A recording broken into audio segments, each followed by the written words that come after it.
America, welcome into Inside the Square, the Business Pulse edition of America's Business Pulse, brought to you by the Freedom Chamber, freedomchamber.net, the pro-American business network. I'm your host, Chuck Barham, and we've got a panel today, and I love it. We've got Rod Martin, the CEO of Martin Capital. You can find him online at the Martin Report at rodmartin.org. And we've got Dean Owen, CPA, owner, CEO of Dean Owen CPA down there in Paducah, Kentucky. Gentlemen, welcome in. We appreciate your time. Good to be here. Thanks, Chuck. Rod, let's start with you. You've got quite the background, and I think our audience needs to know exactly who you are if they already don't know who you are. Give us that 90-second elevator speech on exactly who Mr. Martin is. Well, I was one of the early guys at PayPal. I was a direct report to Peter Thiel, and we went from 0 to 25 million customers in 2.5 years, sold the company to eBay, of course. And after the first technology pure play IPO, post .com bust. So that was all very successful, and the rest is history. Ever since, we've been doing technology investments. And of course, I'm also an executive committee member, or used to be, at the Southern Baptist Convention, and a past president of the National Federation of Republican Assemblies. So you've been in the pool for a while, so to speak. A little bit. And Mr. Owen, welcome into the program. Dean Owen, CPA, walk us through exactly who you are, because I want to set the stage with who you guys are, that we can dive into our business talk here. 10-year combat veteran, first off the war, Navy Special Operations submarines. Then went back to college and Price Waterhouse, Air Products, then started my own thing. Been doing this for 26 years independently. Master's degree in tax, taught graduate tax school, been in that space pretty deep for a number of years, and quoted accountant today, one of the top 150 CPA financial profits in North America. Well, we appreciate all that you're doing, Dean, and welcome in, and thank you for your service, sir.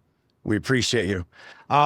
Inside of America's Business Pulse, there's a lot going on. We've developed the Freedom Chamber to be a home, a hub, a place for small, medium-sized businesses across America to get the resources they need and to help fight government red tape. And with all that's going on in the world, and Mr. Martin, we're going to start with you. With all that's going on in the world and what's going on in the Middle East now, we've got tariffs, we've got a lot going on. Set the stage in your mind and walk us through that. What does this mean for businesses in America today if you're a business owner? Well, the most important thing is that the critics who think Donald Trump doesn't have a strategy are completely out to lunch. Donald Trump knows exactly what he's doing. He spent the last 4 years thinking about every detail of implementation. So in the Middle East, Iran, in his words, at least 56 times I know of since 2011, Iran must never be allowed to have a nuclear weapon. So he's going to do this. He's going to do it surgically. There's not going to be an invasion. There's not going to be some huge spike in the price of oil. There's not going to be anything that harms American business. There's just going to be something that prevents Iran from detonating a nuke in the New York City subway. And likewise on the tariffs, we spend a lot of time talking about the negatives of tariffs. I'm a free trader. I get that. But the truth is, what Donald Trump is doing is not primarily about tariffs. It's about reciprocity. It is ridiculous that the EU charges us 4 times the tariff on American automobiles that we charge on theirs. It is ridiculous that India charges 100% tariff on Harley Davidson, just basically preventing them from competing in the country. Donald Trump is using tariffs to force open these markets and to create opportunity for American workers and American companies. And it's working. It's working brilliantly. You see that with the $8 trillion in new investment that's come in just since he took office. But the thing you'll hear in the media is he doesn't know what he's doing. He's going to spike your prices. Your gas is going to go through the roof. You're not going to be able to get anything you want on Amazon anymore. But it's basically leveling the playing field for America to be able to be treated fairly inside of the world economic, landscape. And that's truly what President Trump is doing. Well, and we've been watching this play out. Supposedly inflation was going to spike. Supposedly there was going to be all this unemployment. The exact opposite is happening. And oil is in a good place, even though it spiked a little bit because of the Israeli attacks on Iran. It's coming back decent. There's just no economic harm from what Donald Trump is doing. He's simply resetting the board so that America can compete fairly and have opportunities that our workers deserve. And the truth of the matter is, we created a lopsided game. We did it very deliberately decades ago to help our allies get back on their feet after World War II. But the Cold War has been over for 35 years, and it's time to wake up and smell the coffee and do what needs doing for American workers and not just German and Japanese workers. Amen to that, Rod. Amen to that. Dean, you talk to a lot of small and medium-sized businesses across America. Walk us through what they're feeling, how they're touching it, and what you're seeing on the inside. Well, I'm seeing outside people are trusting this president. He's not doing this for money. He's not doing this for politics. He had 2 assassination attempts that we know of. And he's doing this because he wants to fix America. Yeah. And people I talk to trust him. And they trust what he's doing. I don't know why anybody's listening to the Langston meeting anymore. I mean, they see, look at CNN poll numbers the last election to figure out how credible they are. But he's spending block tariffs, raising interest rates, and raising inflation, and our recent inflation report was down. We're back into the low 2s. The reality is on the ground is not what everybody's been spoon feeding anybody who will listen to him. This president knows what he's doing. He's a visionary. He takes 37 steps ahead. He is literally fixing the biggest problems this world has right now between economics, China, and now Iran. Give him some time, let the system play out, and let him prove once again, like he has so many times, he's right. Make me wrong. Quit listening to him. Just cut him off and go on. Yes, sir. Agreed. Mr. Martin. One of my I was going to ask you too, Dean, with what's going on in Washington, D.C. right now, do you see people kind of still hanging out on the sidelines, maybe not doing a lot with their money based upon what Congress and the Senate are going to do with the big, beautiful bill? Do you see that in your world? No, I'm starting to see a lot of new clients come in. A lot that were on the sidelines. They know the first half of this year's been rough, but they see the stars lining up. Things are moving right now with the technology, the innovation, everything else that's going on. This would be like betting against the Reagan Revolution. That would be just plain that stupid. Saying that there's where we are. We're back in the Reagan Revolution. This big, beautiful bill is going to pass. It's going to have 23% qualified business income deduction in it. That puts the top small business tax rate at about 29 point something percent. That's very Reagan-esque.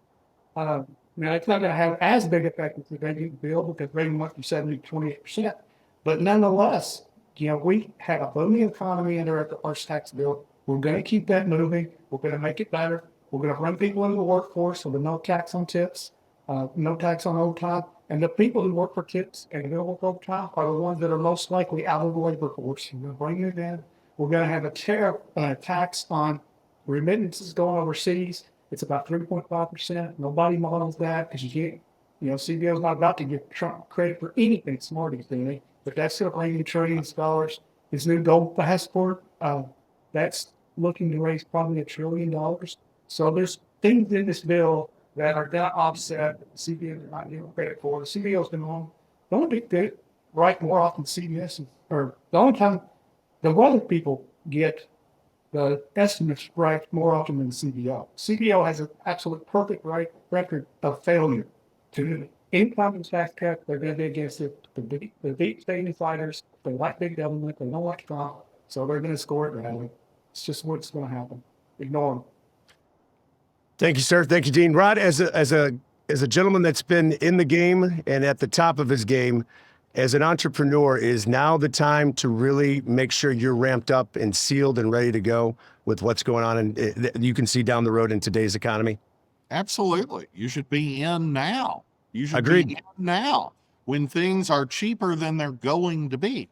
The one big beautiful bill is going to spark an economic boom. It's not the only thing. It's certainly not by itself, but across a range of issues, Donald Trump is creating the basis for a boom. He wants that golden age. He means to create it. And the CBO, just as Dean was saying, it's not just that they're always wrong. It's that they always lie. It is a deep state institution created by the Democrats in 1974 in the middle of Watergate it exists to tell us that tax cuts are bad, that more government spending is good, and you see it. They scored the Reagan tax cuts wrong. They scored Gingrich's plans in the 90s wrong. And by the way, Gingrich's plans in the 90s gave you 4 years of surpluses and paying down the debt that were only interrupted by 9/11. They scored Bush's cap gains tax cut wrong. They scored Trump's tax cut in 17 wrong. And they told us that Obamacare would sign up twice as many people as it did, and the Inflation Reduction Act would reduce inflation, not to mention balloon the deficit. So, I mean, they just lie. They are there to help the Democrats achieve their policy goals. We need to disband them. They are actually a disgrace, and they're part of that deep state that Trump and Elon are trying to dismantle. I agree 100% on everything you said, Rod, and everything you said, Dean, 100%. When we come back from the break, I want to pose a question to you guys. As a business owner in today's climate, what can you do to get more active and involved to make sure you're up to speed on policy and how much policy affects you, just not on the national level, but what you should do as a business owner, because you both own businesses and are still owning businesses, but on a local level. I want to get your thoughts on that. We'll be right back.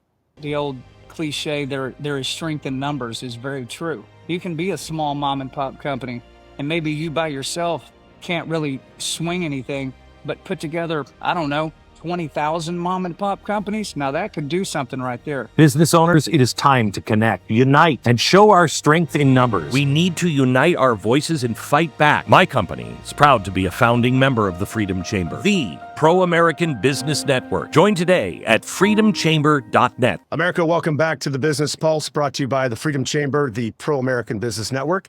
You can find it online at freedomchamber.net. We've got Rod Martin and Dean Owen as our guests today, and I posed a question to you gentlemen beforehand, before the last commercial break. How can and why should a local business be involved with their local political landscape? Getting to know. We're going to start with Dean with that one, because anything and everything that has affected a business has to do with policy. So Dean, as a business owner, walk me through your thoughts. Well, the best example I had is when COVID hit. I was listening very close to James Comer and Andy Barr, and they were talking about what was going to happen with our seniors. We were able to be a community resource and a lot of time on local TV, giving out good, accurate information on how to follow and what to do and the steps to take. And I had people tell me they were crazy, that I was crazy, that they were not keeping up with what was going on. And I was able to help steer a lot of small business owners through that. Your next guest is one of them, and figured out how to make sure that we were okay in that environment. I don't like what they did with the money in that period, but we didn't have a lot of choices. But if we knew and we formed and we stayed plugged in, we could make the right decisions. So it's critical to stay plugged in. Stay plugged in with your local state congressmen and senators. They're making big deals. And up here in the state of Kentucky, they are doing God's work. And I'm real proud. But listen to what they're doing. Kentucky's in the middle of changing the tax code. Lots of stuff like that go on that goes into the planning and making decisions. And if you don't have that information, you're making decisions in a vacuum. Yes, sir. Mr. Martin, your thoughts. I grew up in Arkansas. I spent years in Silicon Valley. I'm in Florida. And that is exactly what we're talking about in terms of local politics. In Florida, we protect your business. In Florida, we don't tax it out of existence. In Florida, if you need permitting, you can get it. Things that take just a very short time in Florida take up to 285 days in California, even if you pass the environmental impact assessment. It's just absurd. They are doing everything they can to stifle innovation and creativity, and states like Florida aren't. So yes, you've got to be involved in your local government. Here, we don't have any guarantee that this will continue well after Ron DeSantis. We've got to be involved. And in other states, you can get to where Florida is now. We weren't always this way. You can make yours the way it ought to be, and that just takes you being involved. Well, we're in Illinois, Rod, and that's going to be a long road. Illinois is hard.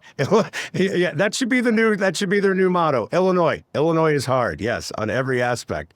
But I remember when Reagan won it, and I remember when Reagan routinely won California. It doesn't have to stay the same, and people can make a difference if they wish. Agreed. Gentlemen, I appreciate your time on being here on the inaugural Business Pulse with the Freedom Chamber, the Pro American Business Network. We're going to keep doing this as much as we can with you guys because you've got a lot of insight. You've been there, you've done that, and you're keeping doing that. And we appreciate what you guys are doing. So, Rod Martin, Dean Owen, thank you so much for being a part of the Business Pulse brought to you by the Freedom Chamber at freedomchamber.net.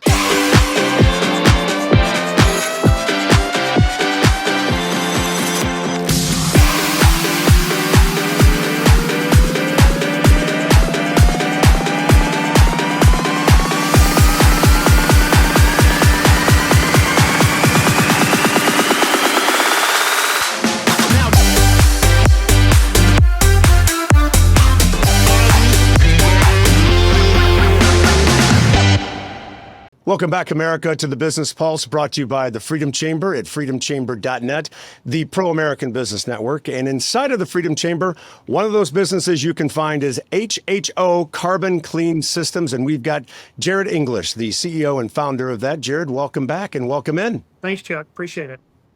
Walk us through exactly what you guys do over there at HHO, because I've watched the videos and I'm enamored, and how it became about, because there's a big need for it. Yeah, thanks, Chuck.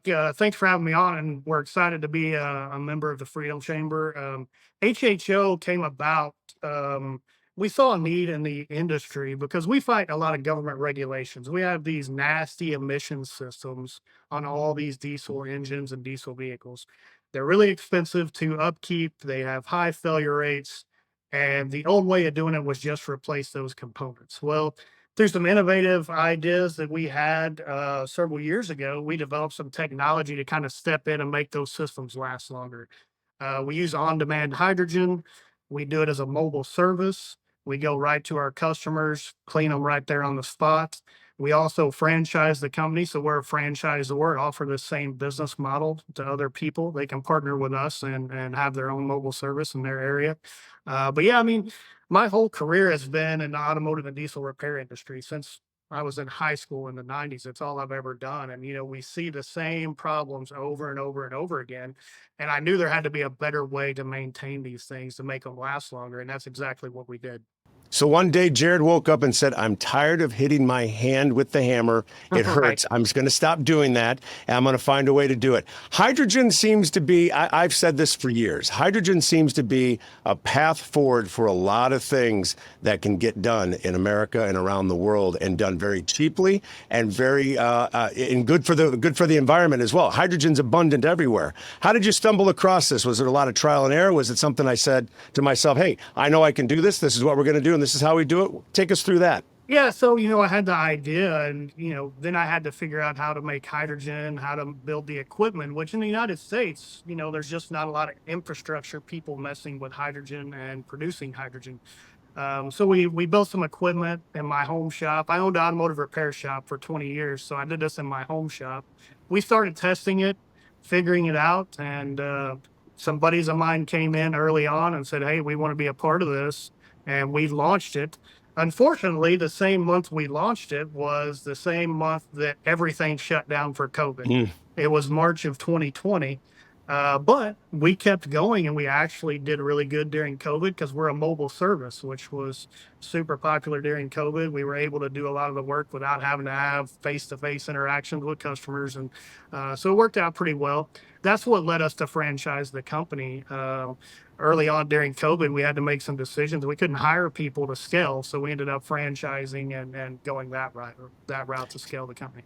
So if I wanted to become a franchise owner, do I have to go to hhoccs.com, or how to get in touch with you all? Yeah, hhoccs.com, or give us a call and set up some meetings, and we'll talk you through the process.